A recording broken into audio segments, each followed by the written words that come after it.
Sa bilang sa boto, siyempre dito po sa impeachment ay yung binabanggit ho dyan ay numbers game.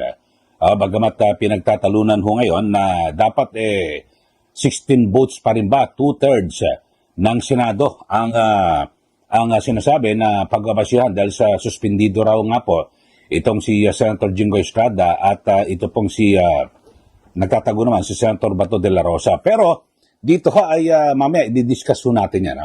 Kasi pinag-uusapan yung kung 16 votes ay gagawin 15, kung gagawin mong 15, dapat bumaba rin yung yung threshold sa mag-absuelto. Kung dati ay siyam, 9 votes, absuelto, 7 votes na lang.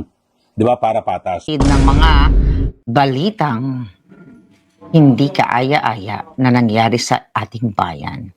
Alright, so natulog na ba ang aking mga palangga? Yung mga gising pa ay gumising na. Gumising pa rin kayo. Alright, paki-share ang ating alindog today. Ayan, so hindi ko pa kayo nakikita. Meron nanonood sa atin na 2 million pa lang, 6 million, 10 million. Alright, so tuloy na tayo. Alright, balikan natin to ang issue pa rin. Hindi ko pa to na-chika sa inyo. Kasi few days ago, yung, di ba, kainitan yung nangyayari ngayon sa kay Rene at saka sa Nigerian, si Divine, na mukhang meron talagang mananagot, right, dito sa pagkamatay nila, na may anggulong hazing, may anggulo na, well, actually, I'm not gonna talk about the angle ng kaso. Alright? May iba akong pag-uusapan. So, ako, napapanood ko yung si Rene Ilonggo, dugong Ilonggo din pala ito. So, kaluluoy, kawawa yung bata. Kasi sabi niya, promising yung kanyang career dahil sa mali, maling tao yung kanyang pinasukan, maling institusyon. Maybe hindi maling institusyon, kundi maling coach ang napasukan niya, wala sa tamang wisyo, hindi pinitrektahan yung buhay bago kung anuman, 'di ba? Dahil recently nga may naglabas na issue na may mga history na itong si coach at yung coach tab na yon, Baldwin. So, ayan, ongoing na yung kanilang pag-iimbestiga dyan, pero ako, wala talaga tayong tiwala dito sa gobyerno ni Bangag sa mga investigation na yan, lalo na si Supot Remulla, si John Vic Poquido ang nagbibida-bidahan dyan. So, pwedeng ibenta yung kaso na yan, pwedeng pagtakpan, di ba? Kung sino man ang pagtakpan. Okay? I'm here bilang nanay, bilang kapatid, para isabihin sa inyo, nakawawa yung mga basketball players natin na mga galing sa mahihirap na lugar. Okay? O sa mahirap na pamilya. So mga kababayan, napag-alaman natin na ito palang mga basketball na ito, na pinag-usapan natin yung mga bilat, di ba, na dinidilapan ng mga pastor. Ito na mapag-uusapan natin. Then, ito naman, mga lalaking biktima. Kasi napag-alaman natin, mga kababayan, may nag-message kasi sa atin, no? Okay, So, yung nangyayari dyan sa basketball, especially sa Ateneo, dahil may biktima. Ongoing ang investigation, we don't know kung anong ginawa ng team, we don't know kung ano talaga, pinatay ba siya, ginorgor ba siya, nilunod ba siya, pinapunta ba siya sa dagat para malunod, and everything. Alright? So, ongoing yung investigation, but may mga tao pala behind dyan, sa mga ganitong klaseng, hindi naman ako confused, or ngayon ko lang nalaman. So may malalim pala na ugat pala. Matagal na siguro to sa Pilipinas. Na yung mga nagfa-fund, like let's say kunyari, itong isat UAAP or NCAA ba? Mga league sa mga universities, yung nagsisimula pa lang sila bago sila pumunta sa PBA. Okay, so ngayon mga kababayan, ito palang mga matatanda. Okay, particular, meron palang isang matandang bilyonaryo, ito hindi to chismis, chika boom boom lang. Okay? May mga, hindi natin papangalanan yung kanyang mga ginagamit na non-profit organization, Chuchu, mga kababayan.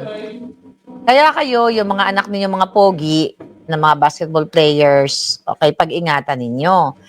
I'm not saying na si Rene o si Divine, okay, ay biktima nito. Okay, kasi iba naman yung kaso nila. Kaya nga ayoko pag-usapan yon kasi hindi ko naman talaga na sundan ang pinakapunot I mean, hindi ko naman talaga sinubaybayan araw-araw yung tungkol sa kay Rene, pero nanonood ako ng mga old videos niya, mukhang buot-buot na bata, mukhang mabait na kuya. So kaya dumudugo yung heart ko pag nakikita ko yung mga batang ganito na biktima talaga dahil nga sa maling coach, hindi inisip yung security safety ng mga bata. 'Di ba? Ano 'yon? Ilang linggo na ba mag-iisang buwan na, no? Yung pagkalunod niya na dapat sana naiwasan, naghihinagpis ang pamilya na, dapat sana nailigtas yung buhay niya. Nakita niyo sa footage na nililigtas nila yung si Rene. Nakita niyo, nag-viral yun na wala man lang nagbigay ng first aid. Ako, nalulungkot ako doon. At saka sino yung kumuha ng footage? Mukhang Pinlano. Parang bakit nakatutok lang doon sa footage na inililigtas siya ng mga kapwa niya basketball players, pero wala man lang nag-first aid sa kanila. Pwede pa mabuhay yun. Si Rene, kung binigyan, kasi bata pang heart nun eh. Pwede pa i-revive yun. Kung meron sanang first responders, kung meron sanang utak yung coach, yung eskwelahan, isinaalang-alang nila yung seguridad ng mga bata doon sa kaputahang team building nila, right?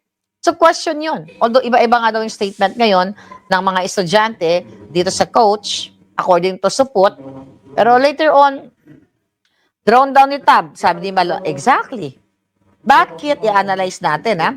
Yung nakita ko lang yung part na yan, biglang may drone na ganon. Imagine mo, mas naisip mo pa unahin magpakuha ng, kahit wala sanang drone kung nailigtas nila si Rene at si Divine. Bakit? Sige, i-drone natin. Para siyempre lalabas na mamamatay, ipanda rin mo yung drone na yan, i-on mo, para makita nila na we did our best, our effort, para iligtas si Rene. Ako bilang isang forensic expert dito sa social media lang naman ako, sa channel ko ako forensic expert, doon nakita ko yon something fishy. Parang yung drone sinadya lang talaga na itutok doon sa kanila, na nililigtas nila. Pero, dahil nga kapag gumagawa ka ng crime, there's no such thing as perfect crime, ika nga. Napapanood yun, narinig yun lagi yan. So, walang perfect crime. So, akala mo, maliligtas mo dahil masasabi mo sa taong bayan o sa mga nakapanood, we did our best, niligtas natin, inoon mo yung drone. Marami yan mga minute of events, o circumstances na nakikita yan kapag sinuri ng mga mata ni Maharlika o ng mga real forensic expert, dugtong-dugtong yan. So ngayon, mga kababayan, kaya dapat talaga managot ang dapat managot. Pero, ang gusto kong i-chika sa inyo, ito palang ginagawa ng matandang ito. Okay? Where is that? Itong matandang itong hukluban, ginagamit yung mga non-profit organization, mga kababayan, para sila manglapa o manghada ng mga kawawang bata. Okay? Sabi ni Alex, pwedeng namatay sa hazing. Ngayon, ang sinasabi dito ng, okay? Alright. So, ang ginagawa pala nitong mga matatandang ito, na mga I'm talking about lalaking mga bakla, na mga matatanda, na billionaires, then they have this non-profit, mga charity organization. Ang ginagawa pala nila, mga kababayan, na kunyari, yan, yung batang yan, si basketball player number 1, number 2, number 3, number 4, mukhang may potential yan, rekrutin mo. Okay? So, nangahunting pala yan sila sa mga probinsya. Naghanap sila na talagang may potensyal yung batang lalaki Then, o-offera nila ng career, pera, bibisa nila, at hahadahin nila. Ang lungkot, di ba? So, ito yon. Okay?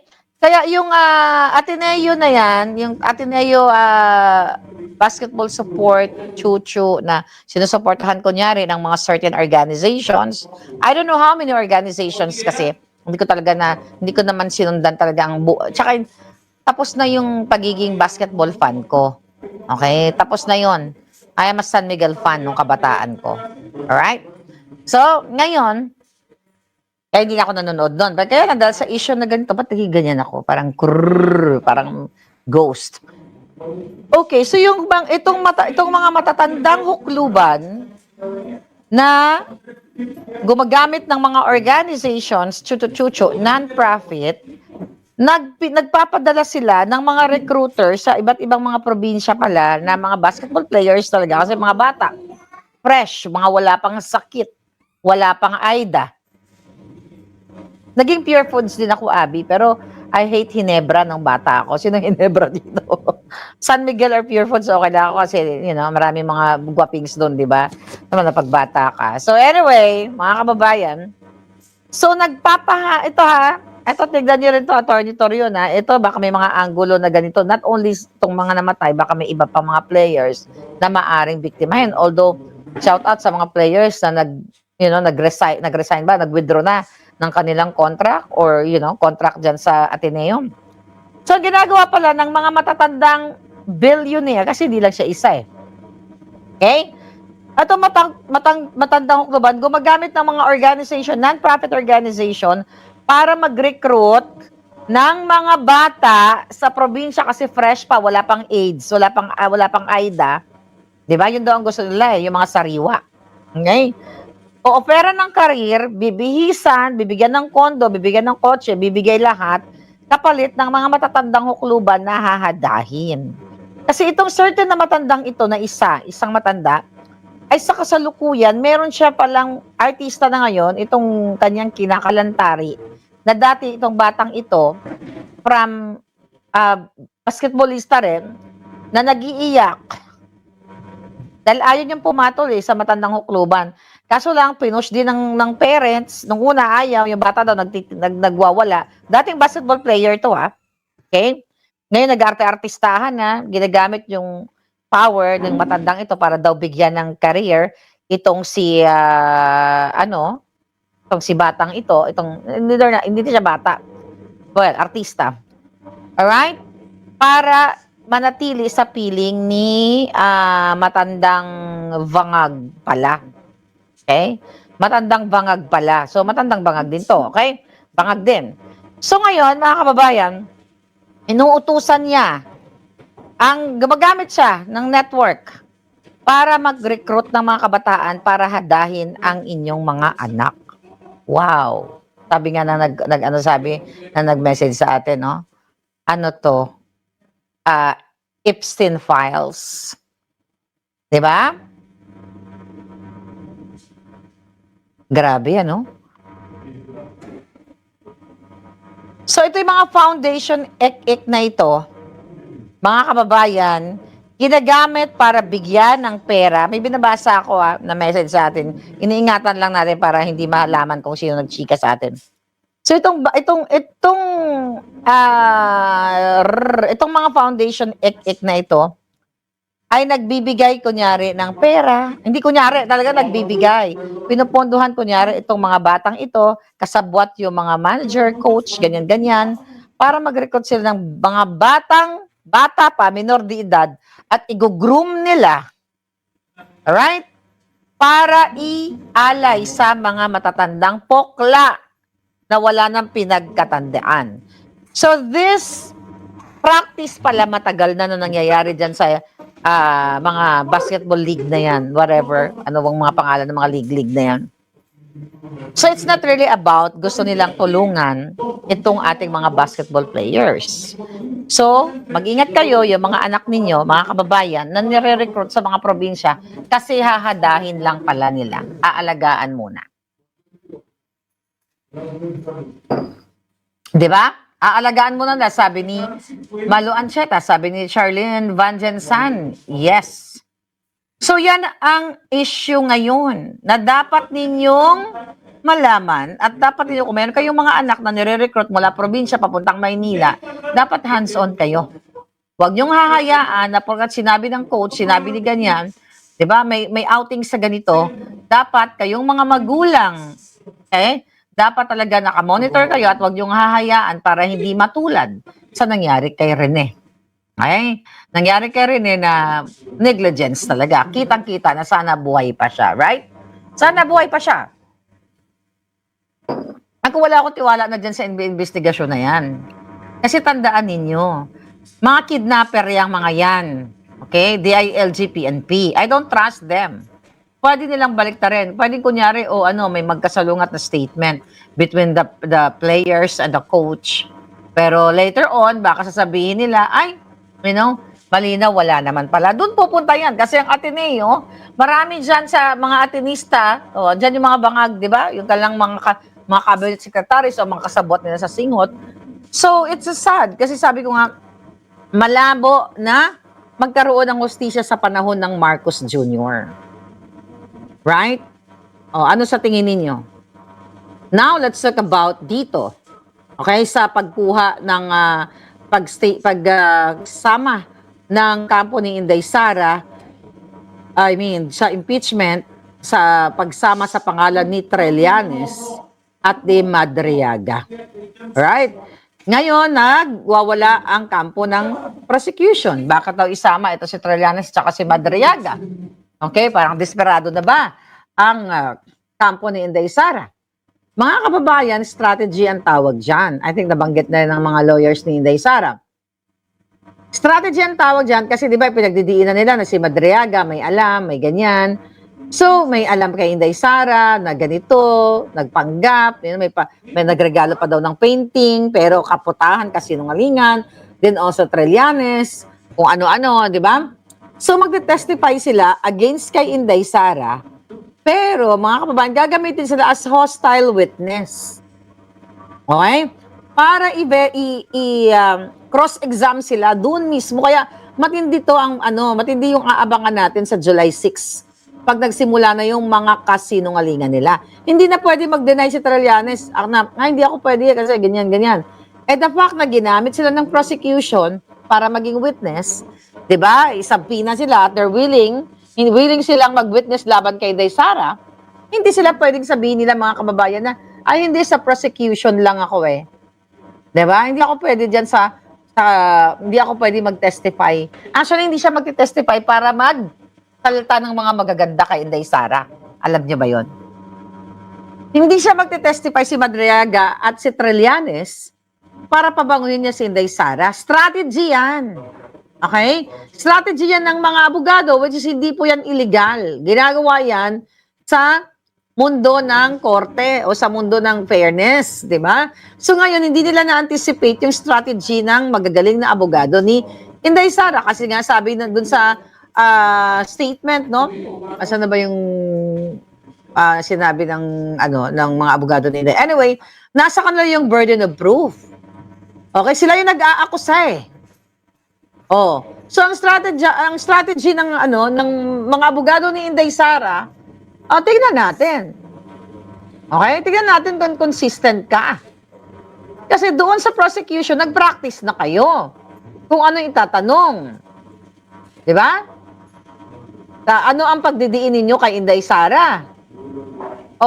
Syempre sa witness sa depensa, definitely hindi sila nag-practice kung ano lang ano lang ang pwedeng sagutin, ano ang hindi dapat sagutin. Para makita yung kredibilidad ni Madriaga na nagbabasa ng script at ni Trillanes. Okay? Ngayon, mga kababayan, yan ang strategy ng kampo ni Inday Sara. Now you know. Diba? So yun.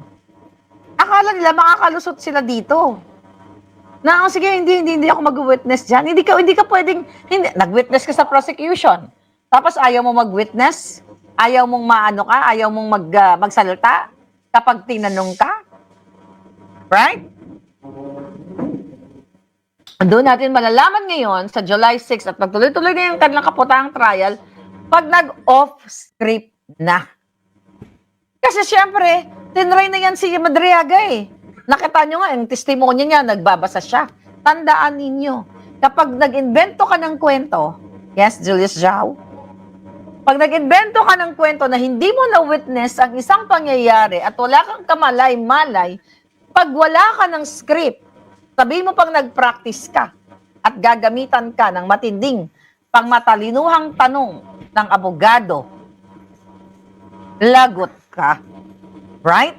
Doon natin malalaman. Kaya yun. Kasi nasabi ngayon, nabasa ko, yung mga Marieta Congresistas, ano to? Mayroon dito. Asa na yung balita? Sabi dito nila, depensa, ito.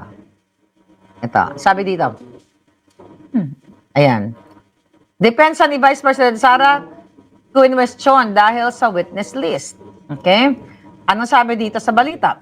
Kinastigo ng House Prosecution Panel, spokesperson na si Alonto Adyong, yung Maleta Kongresista, ang defense team ni Vice President Sara, kaugnay sa listahan ng mga witness para sa impeachment trial. Ang sabi ni Adyong, okay, kung mahina yung aming ebidensya, bakit sila mismo inadapt nila yung ating mga witness, no?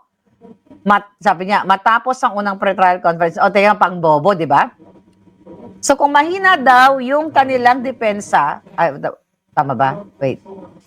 Ano sabi niya? Okay. Kung mahina ay aming inadepensa ebidensya, bakit nila inadapt? Bobo, di ba? Hindi dahil malakas ang ebidensya nila, kaya inadapt yung kanilang mga witness, bobo. Bobo ka, Adyong. Okay?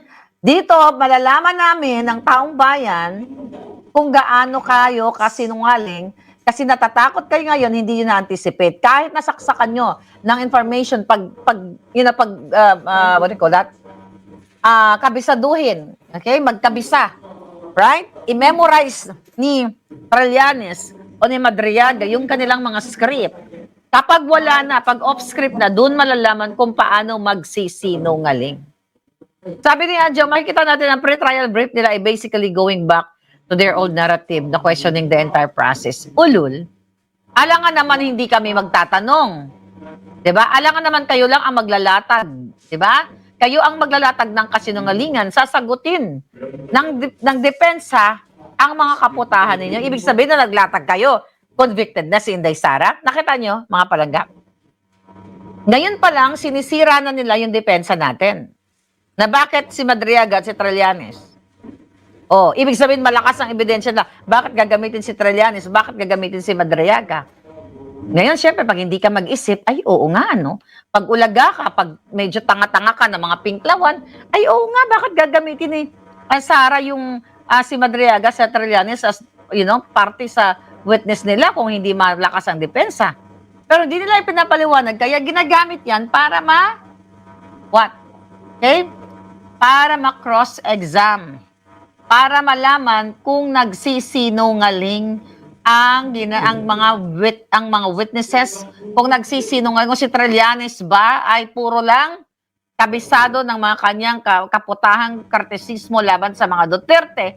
Mga kababayan, tinitignan kung meron talaga siyang kaalaman o personal knowledge. Sinabi ko kanina, may personal knowledge ba sa mga nginanga-nga or nagbasa lang siya ng script. So doon natin makikita kung paano sila maging inconsistent sa kanilang mga kasinungalingan. Kasi sabi ko nga, kung na-witness mo ang isang bagay, consistent ka. Pwede ka makalimot, di ba? Pero minimal lang.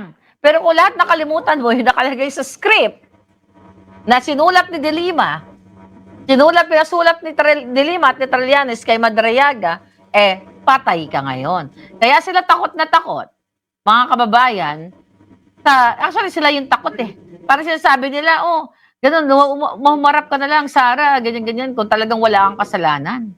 Di ba, mga bobo? Pumunta ka na lang sa pre-trial brief, chuchu-chuchu, which is hindi naman legally required na kailangan nandoon si Inday Sara.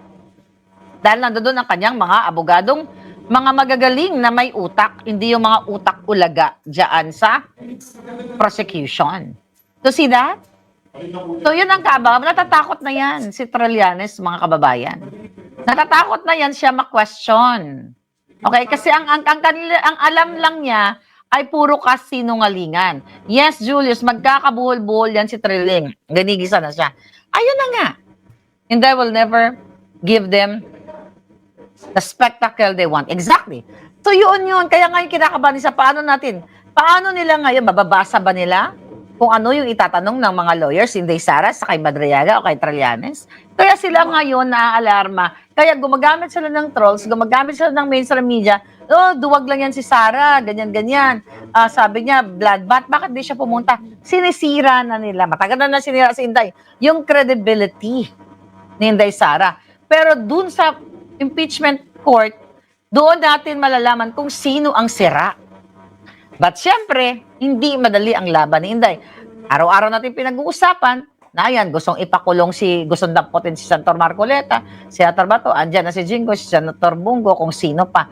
Para kahit na wala silang 16,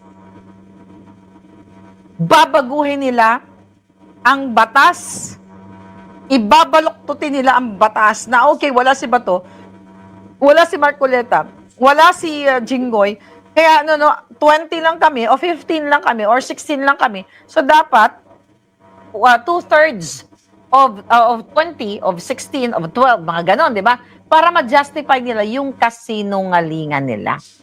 So dahil nga natatakot na sila, dahil nasa kampo nila ang sinungaling. Sabi nila, impartial sila. Pero sila yung nagpapakalat ng kasinungalingan, mga kababayan. Takot sila ngayon. Kung matino yung witness ninyo, na talagang may personal knowledge, o bakit kayo naaalarma ngayon? Right? Giovanni Claribel? Yes, they need 16 to convict Inday Sara then. If they insist what they want, that convict. Yes, but yun na nga eh. Diba, it's the same thing nung majority voting doon sa Senate presidency na 13 dapat. Iginiit nila yung 12 kaya nagkaroon sila ng acting president na si Loser Gatchalian. Then later on, natutukan yata nila ng shotgun si Villanueva at si Escudero dahil takot na makulong yung mga putang ng mga hudas. Kaya nagkaroon sila ng ng required numbers base sa konstitusyon. Kaya legal yung pagkakuha nila. Pero before, illegal yung ginawa nila. So eto ngayon, yung hindi nila na-anticipate siguro doon sa pre-trial brief ng mga kampo ni Inday, kaya nagwawala sila ngayon. Destroy Inday. Right? Ay, Jessica Cantor, destroy Inday. Yan ngayon ang goal nila. So ito, ano pa yung sinasabi dito? Ayan. So lahat sila, di ba, mga prosecutors, mga ulaga prosecutors, yan ngayon ang ginagawa ng mga hayop na yan. So it all boils down, mga kababayan, sa takot nila kay Sara dahil hanggang ngayon, mahal na mahal pa rin ang taong bayan, si Inday Sara, ang mga Duterte. Dahil kitang-kita naman sa latest survey na talagang si Bangag Jr. ay nalubog na sa Komunoy, pero pinipilit pa rin niyang magpaka-presidenteng adik dahil nga nakakuha sila ng male-maleta. Okay, update tayo sa ICC. Okay, update tayo sa ICC issue ni PRRD sa Alright. So, ayon dito, itinakda na ng International Criminal Court ang formal na schedule sa ikalawang status conference. Okay? Dito sa kasong binato ng mga bangag ng ICC kay PRRD. Alright? So, today, Friday na pala. Noong Thursday, mga palangga, in-schedule ng July 23, yung status conference dito laban kay PRRD. Ano sabi ito? Ang Trial Chamber 3 ng ICC, 5 pangunahing issue ng pagtutunan ng talakayan. Deadline ng pag-submit ng observation sa expert panel report, pag-adapt ng protocol sa paghawak ng confidential information, limitasyon sa haba ng prosecution trial brief, pagtakda ng susunod na status conferences matapos ang judicial recess, public statements sa mga counsel, Okay?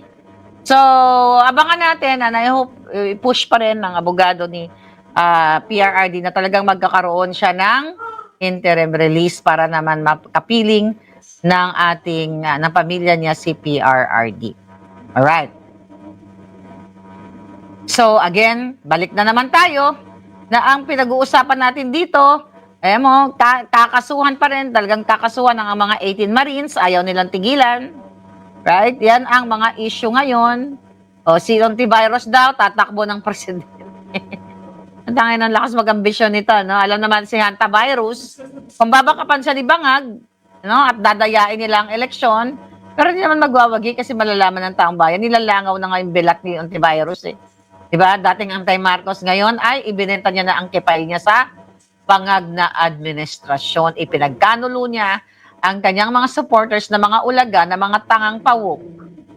Alright? Sa mga Bangag dahil nakikinabang ang pamilya ni Virus sa appointments at dito sa Maleta Gang. Mga Maleta Gang na kasi itong mga ito, eh. Sabi ni Senator Marcoleta, hindi daw siya lalaban kapag inaresto siya ng mga ulaga. Eh, wala naman sa mukha ni Senator Marcoleta yung ganon. Di ba, napag-usapan natin kanina. We'll see kung anong mangyayari dyan, mga kababayan. Dahil sa sobrang takot ng mga ulaga senators na matalo sila. Actually, matatalo sila sa impeachment kung hindi sila gagamitin yung pagdemonyong tactics nila.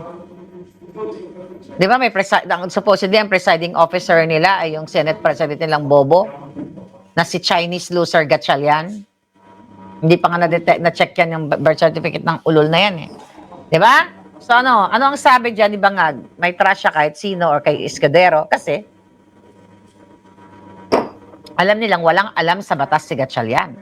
So kapag Vice President or, Ombudsman or Chief Justice, di ba, dapat ang magpe-preside niyan, ay nabasa natin kanina, ang magpe-preside is the Senate President. Pero hindi nga makapag-preside itong si Loser Gatchalian kasi walang alam sa batas, kundi mag-dilap-dilap lang ng bilat. Okay? Sino bang dinidilapan yung bilat ngayon? At walang alam kung hindi maging part lang siya ng Maleta Gang. So yan ang situation ninyo. Ulitin natin, habang si Bangag Jr. ay nagmukhang tanga sa Russia, na simpleng earpiece hindi kayang gamitin, nag-optics itong hayop na ito, kaya bagsak na bagsak, galit na galit ang taong bayan sa kanya, kaya negative to the lowest level, okay, ang kanyang ratings, net and trust. Kasi nga, kitang-kita ng taong bayan ang lahat ng pagnanakaw, lahat ng pambubudol, lahat ng krimen, mga kababayan. So yan, sa kabila ng kanilang pagpapakidnap kay PRRD, lahat na yan, nakita yan ng taong bayan. Kaya nga we're just waiting nung kailan kayo kikilos para tapusin nyo na ang pamumuno ng mga adik at ng magnanakaw. Dapat manindigan kayo at ilabas, wag daming, sabi nga ni Palangga kanina, people power. Mag-people power kayo peacefully para matanggal ng mga bangag. Why not? So, balikan ko yung ICC. According sa post dito ng ICC ay pinayagan na hindi na kailangan mag-show up o present si PRRD dito sa status conference na ito. Diba? At dapat talaga mga babayan, nakakapagod na nga ito. Diba? Nakakapagod itong mga ginagawa ninyo. Dahil yung mga aso, yung mga hayop ay patuloy na namamayagpag sa inyong bayan. Okay? Kaya nga 'di ba, ang mga katulad ni Virus, ni Robredo, ni Kiko Maching, okay? What? Kiss us at lap dogs. Okay? Na sila ng mga bangag, mga asong julul. Dahil nga sa nakikinabang sila sa pera ng bayan. Ano ang sabi, di ba kanina? Tuwang-tuwa na si Leni Robredo kay Bangag Jr. Kasi nabibigyan na siya ng 500 million at kung ano-ano pang mga pera. Kunwari, galit papunta dyan sa kanyang lugar. Pero alam nyo na, kabayaran para itigil ni Leni yung bunganga niya sa kaka-antay-antay-mar. Lahat nga sila tumigil na only Rowena Guanzon. Ang natitirang naninindigan, mga kababayan na dating pinklawan, na nanindigan na siya talaga ay anti-Marcos dahil sa paniniwala niya na ang mga magnanakaw at mga manggugurgur na tao ay ang mga bangag. So yaan yan. What else? Wala puro ganyan pa rin yung issue. So, ano daw? Sabi ni Joanne, Pinoy ginawang palabigasan ng mga hudas. Okay? Sabi, mga kaksaker yung mga maletagang na yan, sabi ni Julius Zhao. Hindi na makukuha sa dasal si Bangag, sabi ni Malu Ancheta. Yes, matagal na hindi talagang makukuha yan. Inday will never... Okay, nabasa na natin yan, mga kababayan. Binenta niya lahat ni Bangag. Yeah. So to recap, yung pinag-uusapan natin ngayong araw na ito, the same story. Basta ingatan ninyo ang inyong mga anak na biktimahin ng mga matatandang hukluban na gumagamit ng mga charity institutions para hadahin lang nila. Ulit, manindigan kayo, tapusin nyo na ang mga bangag. Ang tanong, kailan? Tanong, kailan kayo maninindigan? Ang pwede na natin gawin ngayon, abangan natin everyday yung mga ginagawang kaputahan ng bangag administration na ito. Abangan natin kung paano isa-isahin na kidnapin ang ating mga kaalyado. Baka pag naubos na sila kidnapin, kayo na susunod na kidnapin, well, dapat na binibigyan kayo ng kahirapan sa buhay ninyo. Meaning, lahat ng pahirap, walang trabaho, kulang ang sweldo, mataas ang kuryente, mataas ang krudo, mataas ang krimen, para na rin kayong nakidnap sa kahirapan, right? Para na rin kayong nakakulong sa kahirapan dahil wala kayong magawa eh. Para na rin kayong nakabartulina sa kahirapan dahil inaalaw nyo na ang demonyo nyong Marcos Jr., ang asawa niyang si Lisa Tanas, ang mga kasabwat niya na mga cabinet secretaries na wala nang ginawa kundi mag-orgy at magnakaw ng mali-maleta ay pinapayagan ninyo. Alright? Dahil nga mga adik itong mga hayop na ito. So, yes, ano ang mga katanungan?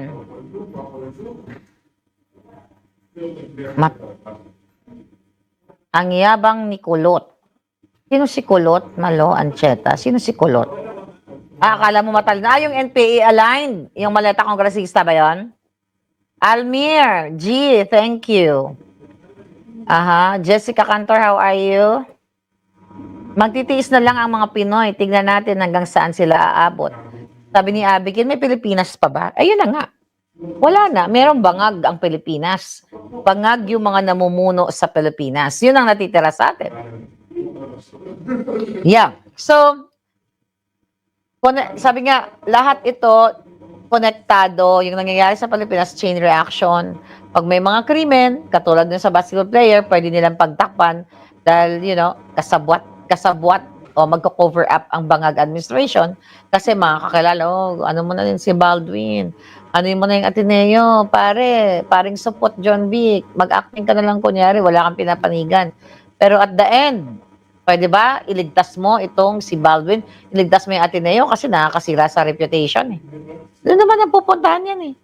Kasi you allow this to happen. Wala nang batas sa Pilipinas sa pamamagitan ng bangag administration. Yan ang katotohanan, mga palanggap. Kawawang Pilipinas, hinahalay na lang ng paulit-ulit, sabi ni Julius. Okay, Johnny Bacalso, Ilonggo ka to? Bacalso, mga Ilonggo yan ah. Johnny Bacalso Suwico, shout out sa Cayman Islands, hope to see you there. Punta na ba ako sa Cayman? Sa Bahamas lang, Yeah. I think hindi pa. I'll see you in Cayman Islands. How about that, Johnny? Shoutout sa inyo dyan, mga palangga. Abangan nyo yung mga nagtatago dyan ng mga pera ng bayan andyan sa mga offshore accounts nila. Dapat i-message nyo ako pag may mga politiko kayong nakita dyan. Videohan nyo, i-drone nyo. Ayan, palangga. Ayan yung aking email. Pag may nakita kayong mga nagtatransport ng pera dyan sa mga bangko sa Cayman Islands, picturean nyo lang, videohan ninyo para meron tayong makitang ebidensya. Jessica, wishing to meet you, my palangga Marlica. I'm just an hour away. Saan ka? Sure, email mo ko. Magkape tayo. Why not? 1 hour ka lang pala sa akin eh. Let's go. I will invite you. Kanta-kanta tayo. Message mo ko. What else, darling? Any more question? May question pa ba ang taong bayan?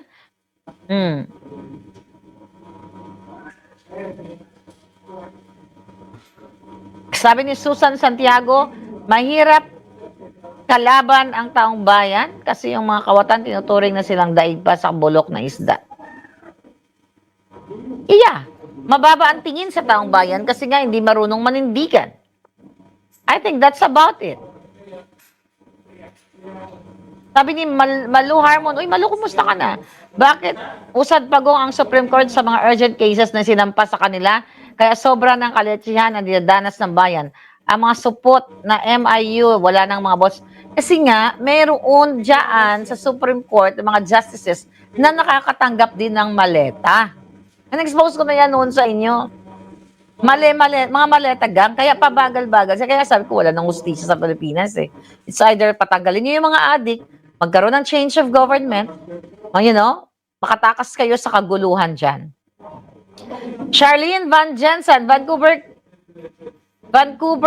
21. Yes, 21. Yan, nandyan sa ating Facebook. Shout out sa mga taga Vancouver. 21, Father's Day. Right? Yan, tingnan natin ha. Basahin uli natin. Marlica Boljaquera. Okay. Basahin natin. Yes, meet and greet with Attorney Vic Rodriguez, book signing, June 21, 2026, 4 to 7 p.m. sa Gilmore Avenue, Burnaby, BC, V5COL5. Ito ang phone number ni Sandra, 604-839-8510. Si Charlie naman, 604-347-7562. Magsuot ng green or black. Ano daw? Okay. Oh, meron daw ditong, meron pokpok daw nakapasok. Si Tanya Yoshi, nagbenta ng bilat. Okay, magbenta ka na lang ng bilat, Tana Yoshi. Ayan, I will gurgur you because I love to gurgur you today because troll ka ni Satanas. Bye! Ang bilat mo, ibaligya mo na lang, day. Ayan! Nakagurgur si Maharlika ng isa ngayon. Buti na tsempuhan natin ng isang bilat, si Bay. Nakagurgur tayo ng isang buang. Yes, Samsi Del Rios. Ayan. Anyway, nakagurgur tayo. Kaya ang saya-saya natin pag nakagurgur tayo ng salot sa lipunan. Samsi Del Rios, how are you? Palakpakan natin yung bilat na nagurgur natin today. Magsama sila ni Lisa Tanas. Okay, we're going to meet Attorney Vic Rodriguez bukas, Miss Marlica. Watching from Vancouver, sabi ni Matang Rena. Yay! Ayan, mag-enjoy kayo. You have fun. I wish andyan ako, but alam nyo na, busy-busyan din ang alindog ko. Andyan na lang ang aking spirit ng aking alindog. So, kita-kita kids! Alright? Forever Ilongga, guwapa gid. Shout out to watching from Labstar from Texas. Yesterday once more. Elizabeth Duck, how are you? Anyway, hindi ko na patatagalin. Okay, tayo ay magtatrabaho na. What time is it? Alright, I'll see you again later. Bukod ho sa bilang sa boto, siyempre dito po sa impeachment ay yung binabanggit ho dyan ay numbers game. Bagamat pinagtatalunan ho ngayon na dapat 16 votes pa rin ba, 2/3 ng Senado ang sinasabi na pagbabasihan dahil sa suspendido raw nga po itong si Senator Jinggoy Estrada at ito pong si nagtatago naman si Senator Bato de la Rosa. Pero dito ay mamaya i-discuss ho natin yan. Kasi pinag-uusapan yung kung 16 votes ay gagawin 15, kung gagawin mong 15, dapat bumaba rin yung threshold sa mag-absuelto. Kung dati ay siyam, 9 votes, absuelto, 7 votes na lang. Di ba, para patas. Pero, eto ho muna mga kababayan. So, kung delikado ho sila sa numero para makonvict, ito pong si VP Sara Duterte, sa unang sigwada pa lang ho, dito sa pre-trial conference sa impeachment case, laban po kay VP Sara Duterte, ay may mga report na, ay kumain ng alikabok at kinain ng buhay ng lead counsel ni VP Sara na si Attorney Sheila Sison. Ito hong grupo ho ni na Congresswoman Gerbil Luistro na nagsisilbing prosecutor dito po sa impeachment trial ni VP Sara Duterte.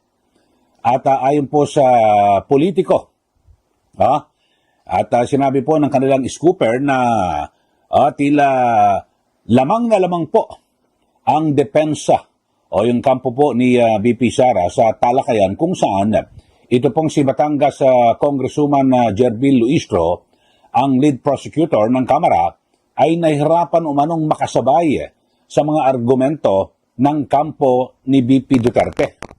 Ngayon, so dito ang pagkakabanggit nga ho mga kababayan, kinain ng buhay, nilapa ni Attorney Sison, ito hong si Luistro sa pre-trial.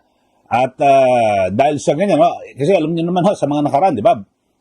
Sa isinagawang impeachment proceedings, yung ng House Committee on Justice, dyan po sa House of Representatives, talagang gusto bagay, makikita niyo naman yung mga galawan doon ho, di ba? Yung mga tanong na may kinuha sila mga resource person, pero yung mga tanong na sila-sila lang ho at alam niyo ho yung mga motibo, di ba? Kasi depende ho sa tanong at mga sagot. Tapos ngayon lumilitaw ho mga kababayan na mukhang hilaw na hilaw at baka hindi lang ho sila matalo sa numero, pati ho mismo sa mga argumento, sa detalye ho ng mga kaso. Yun ho. At dahil dito ay naiulat na umeksena na po yung private prosecutor na kinuha po ng House of Representatives. Ito pong si Attorney Lorna Kapunan. Sa mga diskusyon, so umano na ho, sumingit na ho. At siya po ay naging aktibo na dahil sa natatalo sila at nangangamote. Ito raw pong sina Jerbil Luistro. At yun ho mga kababayan, so nagkaroon po ng mainit na palitan ng magkabilang panig. Mukhang magaling ho itong si Attorney Sheila Sison ho mga kababayan. At ayun ho, lumabas din sa ulat na naging tensyonado ang ilang bahagi ng pagpupulong hanggang sa kailangan umanong mamagitan yung Senate Secretary na si Attorney Renato Bantog Jr. upang mapanatili ang kaayusan ng pag-uusap. So nag-referee siya kasi talagang matindi ho mga kababayan. At alam naman natin na itong si Attorney Sheila Sison, talagang batikang abogado po ito mga kababayan. So yun po sinasabi, yung naging takbo raw po, hindi naging patas. Talagang kumbaga sa dehadong-dehado raw po itong kampo ni na Luistro. At parang ang sinasabi mukhang kulang ho sa paghahanda yung kampo po ni Congresswoman Luistro at kaya't mukhang madidihado sila. So yun nga ho, ulitin ko lang ho, sabi ho, sakto ng pagkakasabi ng scooper ng politiko ay kinain ng buhay ni Attorney Sison, ito pong si Luistro sa pre-trial. So yun po, at sinabi pa ho na tila hindi raw po handa ang kampo ng prosecution sa mga argumento ng depensa. At yun ho, kaya nga kinakailangan na raw po na umiksena ito po si Attorney Kapunan at nauna nang iniulat naiulat sa media ho mga kababayan na di ba uminit po ang tensyon sa gitna ng pagpupulong kaya't namagitan na po itong Senate Secretary.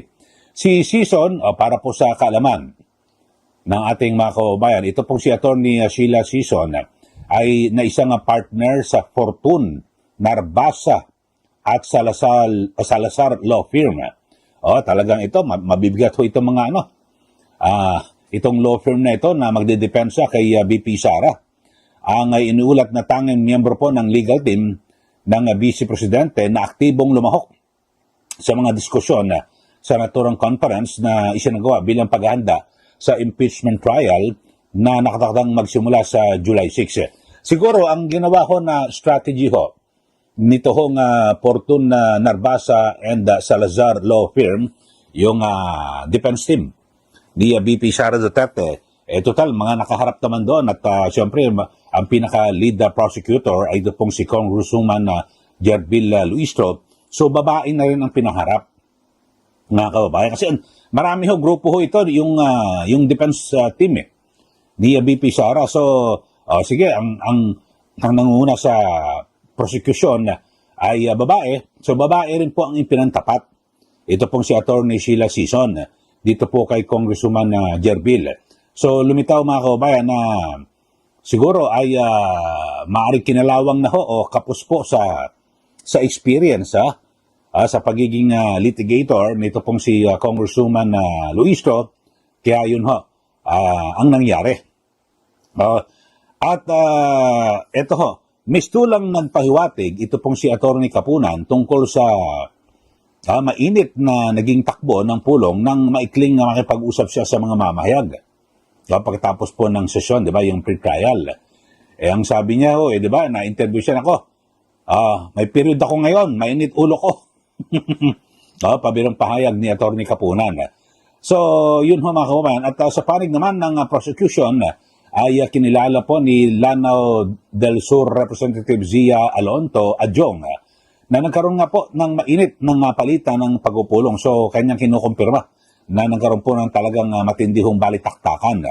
At sabi niya, karaniwan naman daw yan sa pre-trial conference, ayon po kay Adjong, kaya may mga pre-trial conference, kaya nga raw may ganyan para mapag-usapan at mapagkasunduan kung ano-ano yung mga usapin.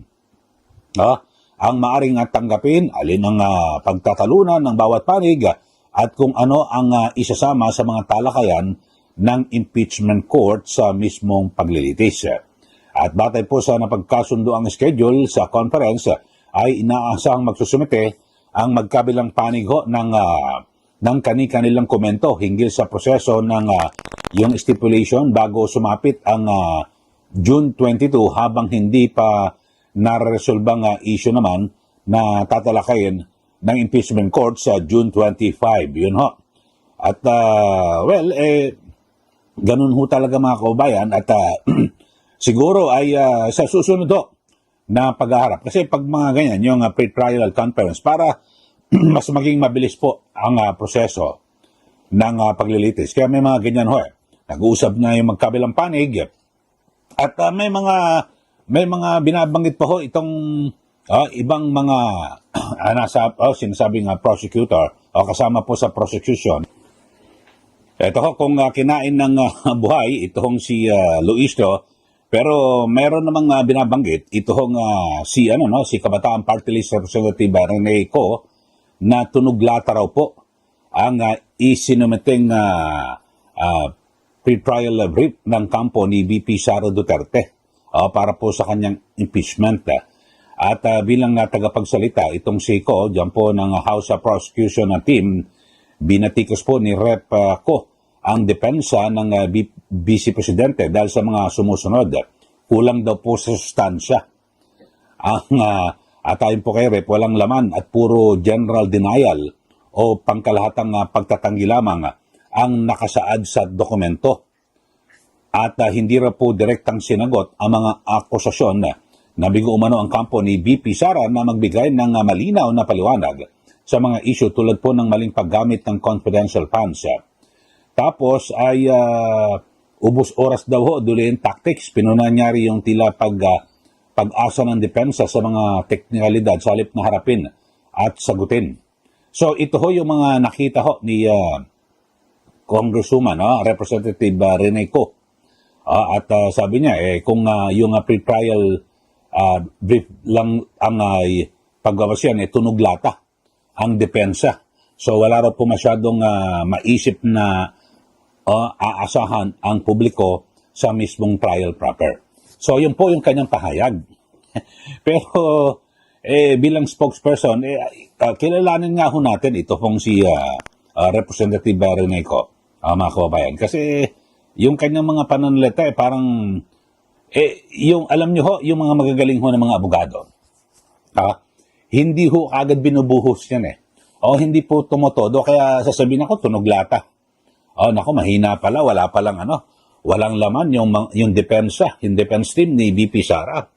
Pero hindi niya alam to, Fortune Narbasa Salazar Law Firm. Nako, hindi niya kilala ho ito. Ito, para po sa kaalaman ninyo. Isa pong abogado, ito pong si Kabataan Party List Representative Rene Co, Attorney Rene Co Luis Manda Co. At siya po ay siya po ay nagtapos graduated cum laude with a degree in political science mula po dyan sa University of the Philippines, Diliman. At siya po ay nakakuha ng Juris Doctor from the UP College of Law. At siya po ay nakapasa sa bar noong 2023. So 2026, 3 taon pa lang ho ito na dalawang kalahati o magtatatlong taon pa lang ho ito na naging abogado. Itong si Reneco, attorney ko. Pero binambagit niya ho, talagang kumbaga sa kung pintasan niya. Ito hong defense team ni BP Sara ay tunog lata. Paano kaya kung buweltahan naman siya? Itong si attorney Reneco, Kabataan Party List. Buweltahan na, attorney ko, may naipanalo ka na bang kaso? Ano na ba ng mga naipanalo mong kaso nung ikaw ay abogado? Di ba yung mga ganun ho mga kababayan Pero ako sa tingin ko, talagang strategy ho yun. Ako tagal ko na rin na nag-cover ho sa ganyan mga impeachment trial dito po sa ating bansa. Kaya lang, ang ganda ho ng takbo Kaya lang nahaluan lang po ng mga report na usap-usapan na nagkakabigayan. Di ba? Yung kay Chief Justice Corona, ang sinasabi, di ba? Di umano, pinagbibigyan ng 50 million pesos nabunyag na ho yan, yung bawat senador na bumoto na pondo para sa kanilang proyekto. Tapos yung kay Era Estrada naman, may nag-walkout tapos nauwi sa EDSA 2. Yun ho mga kababayan. So, hindi, pero kung talagang pagbabasihan lang ho yung mga argumento at talagang bubusisiin ng gusto yung bawat issue, talagang tama nga ho yung report na yan, yung kwento ng politiko na kinain ng buhay. Ito pong si Congresswoman Jerbil Luistro. Kaya lang spokesperson lang ho kasi itong si attorney Reneco Sana doon din ho siya at kumatawan din siya at bilang prosecutor para malaman niya at makaharap niya itong si attorney Sheila Sison. Di po ba? So, yun ho, kung tunog lata, ano nangyari dito sa sinasabing kinain ng buhay? Anong tunog iyon? Kayo, ano ang masasabi niyo? Anong tunog? Anong klaseng tunog? Na sinabi ho kinain ng buhay. Ni attorney Sheila Sison. Siya lang ho pinauna at kasi siyempre babae yung lead prosecutor diyan po si Congresswoman Luistro. So ang ginawa ng defense team ni BP Sara, babae rin pinaharap. Sige, para patas ang laban. Di ba? Sige. Pareho kayo at magbalitaktakan. Tapos mukhang alam na yun nga, ang sabi kinain ng buhay, sumaklolo na po itong si attorney Lorna Kapunan. Yun po, at talaga nagkaroon po ng mainitang pagtalo base rin po sa mga report. Bagamat kasi ito hong pre-trial conference ay hindi po ito bukas sa publiko. So, yun ho. Okay, so kayo, ano ba sabi nyo rito mga kababayan? At parang kung dito sa pre-trial, ang sinasabi, nakaungos daw po. At nagkaroon po ng bentahe ito pong defense team ni BP Sara Duterte, kinain ng buhay ni attorney Sheila Sison, ito pong si Congresswoman Jerbil Luistro, na talagang laging grabe yung mga suot, pang sona at mga pangmalaki ng event Lagi ganun ang suot Ano ba yun? Parang si dating First Lady Imelda Marcos, di ba? Kung magsuot, di po ba?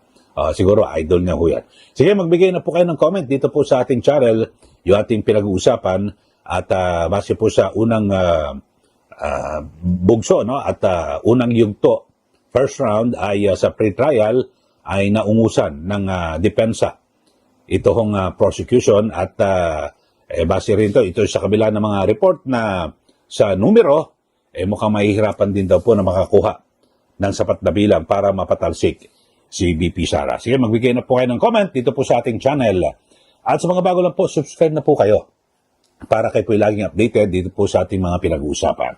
Sundan nyo rin po yung aking Facebook, Eli Saludar. Maraming salamat. Muli ito po si Ka Eli. Magandang araw po sa ating lahat.